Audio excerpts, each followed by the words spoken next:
অনেক মানুষই জানে না ময়দা দিয়ে এত ভালো মিষ্টি হয়। যদি এই মিষ্টি একবার বানানো শিখে যান তাহলে আর বাইরে থেকে মিষ্টি কিনতে হবে না। যারা বেকার আছেন তারা চাইলে এই মিষ্টি রেসিপিটা শিখে কিন্তু হাজার হাজার টাকা ইনকাম করতে পারবেন।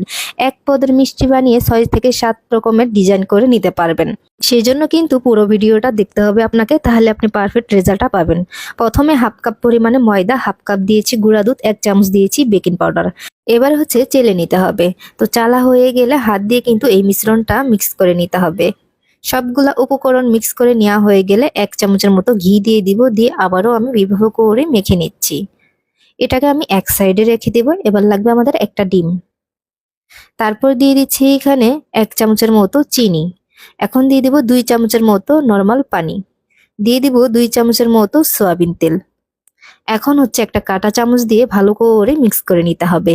এই টিপসগুলো আপনাদেরকে অবশ্যই ফলো করতে হবে, তাহলে একটা পারফেক্ট রেজাল্ট পাবেন। এবার হচ্ছে ডিমটা অল্প অল্প করে দেব, আর আমি এভাবে করে মেখে নিচ্ছি। ডিমটা একসাথে দিতে যাবেন না, এতে করে কিন্তু কম বেশি হতে পারে।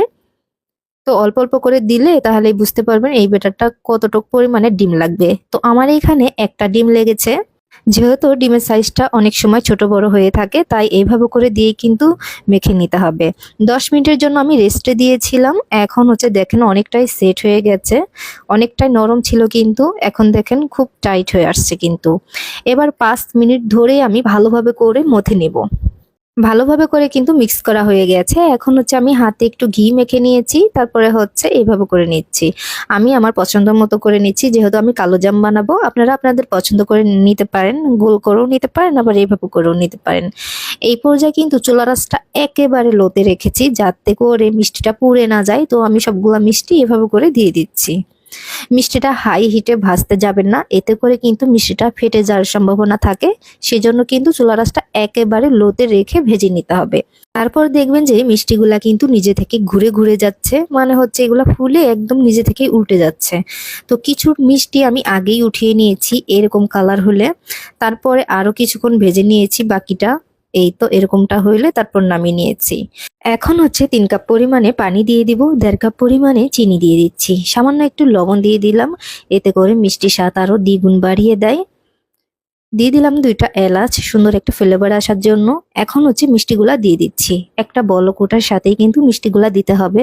শিরাটা কিন্তু ঘন করা যাবে না, ঘন করে মিষ্টি দিলে কিন্তু শিরাটা মিষ্টির ভিতরে যাবে না। তো এখন হচ্ছে ঢাকনা দিয়ে ঢেকে ১০ মিনিট আমি জাল করে নিয়েছি। জাল করা হয়ে গেলে এবার দিয়ে দেবো এখানে গরম পানি। আমি এখানে আরো ১ কাপের মতো গরম পানি দিয়ে জাল করে নিয়েছি আরো ৭ থেকে ৮ মিনিটের মতো। তারপর আমি ১ ঘন্টার জন্য রেস্টে দিয়েছিলাম। চুলার আঁচ বন্ধ করে ১ ঘন্টা রেস্টে দেওয়ার পরে এটা কিন্তু শিরা যা ছিল সবগুলা টেনে একেবারে ডাবল হয়ে গেছে। দেখেন, মানে বুঝার উপায় নাই এটা যে আসলে আমি নিজের হাতে বানিয়েছি। মনে হচ্ছে যে একেবারে দোকানের মিষ্টির মতো। আর আপনারা কোন জায়গা থেকে ভিডিওটি দেখছেন অবশ্যই কমেন্ট করে জানাতে পারেন, যাতে করে আপনাদেরকে ধন্যবাদ দিতে পারি। ইউটিউব থেকে দেখলে আমার চ্যানেলটি সাবস্ক্রাইব করে রাখবেন, যাতে করে সবার আগে আমার ভিডিওটি পেয়ে যান। কিছু মিষ্টি আমি গুঁড়া দুধ দিয়ে এভাবে করে ডেকোরেশন করে নিয়েছি। আপনারা চাইলে বিভিন্ন ধরনের কিন্তু ডিজাইন করে নিতে পারেন গুঁড়া দুধ দিয়ে। ভালো লাগলে শেয়ার দেবেন।